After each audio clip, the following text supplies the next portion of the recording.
আসসালামু আলাইকুম। মিষ্টি মায়ের রান্নাঘরে সবাইকে জানাচ্ছি মোস্ট ওয়েলকাম। আমি ঈদের জন্য একটি স্পেশাল হেলদি মিষ্টান্ন নিয়ে এসেছি। আমি গাজরের সেমাই রান্না করব এখানে। আমি গাজরগুলো কুচিয়ে প্রথমে গাজরগুলো একটুখানি লবণ দিয়ে ভাপিয়ে নিচ্ছি। সামান্য একটু লবণ দিলেই হয়। এবার আমি এখানে 1 কাপের মতো দুধ দিয়ে দিব।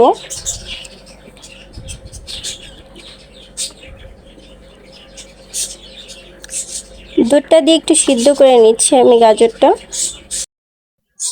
গাজর যখন পুরো দুধটাকে টেনে নিবে তখন আমরা এটাতে চিনি যার যা লাগে অন্য কিছু দিয়ে দিব।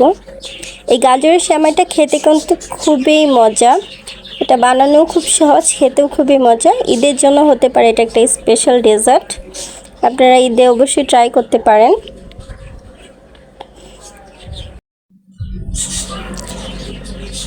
দেখতেই পাচ্ছেন গাজরের দুধটা কিভাবে ফুটছে।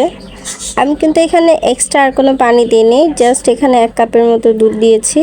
আমি এখানে 1.5 কেজি গাজর নিয়েছি, আপনার ইচ্ছা করলে কম বেশি করতে পারেন। আমি এটাকে ভালো করে নেড়ে চেড়ে সিদ্ধ করে নিব। এই সেমাইটা খেতে কিন্তু খুবই সুস্বাদু হয়। এবার আমি চিনি দিয়ে দিচ্ছি। চিনিটা আমি এখানে 1 কাপ দিয়েছি, আপনি আপনার স্বাদ অনুযায়ী বাড়াতে বা কমাতে পারেন। 1 কাপের থেকে একটু কম দিয়েছি আমি এখানে, যেহেতু গাজর তো অলরেডি এমনি মিষ্টি হয়।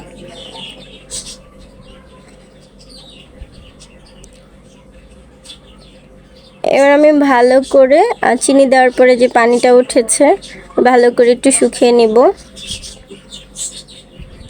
এখানে আপনি ইচ্ছা করলে বিভিন্ন রকমের ড্রাই ফ্রুট অ্যাড করতে পারেন। আমি এখানে কাঠবাদাম কুচি করে রেখেছিলাম, সেটা দিয়ে দিচ্ছি। এবার কিশমিশ দিয়ে দিচ্ছি। দেখতেই পাচ্ছেন কালারটা কত সুন্দর, এটা খেতেও কিন্তু খুবই সুস্বাদু। গাজরের সেমাইটা আমার বাসার সবাই অনেক পছন্দ করে। এটা কিন্তু আপনার বাসায় গাজর থাকলে ঝটপট মেহমান আসলেও করতে পারেন। এবার আমি এখানে 1 কাপ গুঁড়া দুধ দিয়ে দিয়েছি।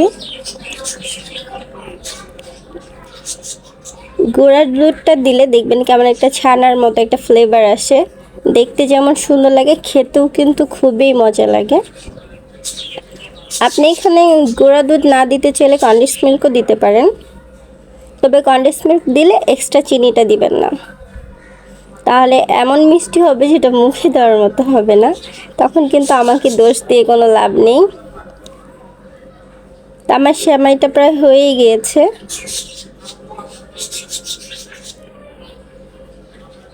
আমি এবার এটাকে একটু ভালো করে শুকিয়ে নিব।